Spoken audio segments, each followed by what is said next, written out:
જય જવાન જય કિસાન મિત્રો, જય દ્વારકાધીશ।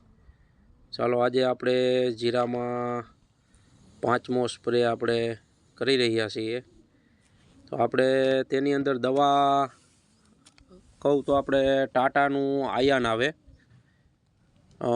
ફૂગનાશક છે। આપણે રાખોડો અને કાર્ય માટેની બેસ્ટ પ્રોડક્ટ છે ટાટાનું આયન।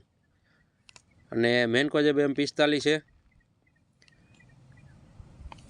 બે પ્રોડક્ટ આપણે આ વાપરેલ છે આ સ્પ્રેની અંદર। અત્યારે મિત્રો ઝાકર વરસાદનું પ્રમાણ થોડુંક વધારે છે, એના હિસાબે આપણે 750 ફૂટનો છાં છે મારા, તેમાં ક્યારે આ પંપ પૂરો કરી દેવાનો, એટલો ઘાટો સ્પ્રે છાંટવો પડે। 4.5 વીઘા જગ્યા છે, 15 પંપ આવશે 4.5 વીઘા જગ્યામાં, એટલે ઘાટો કરીને સ્પ્રે અટાણે મારવો પડે અટાણે ઝાકર વરસાદના હિસાબે।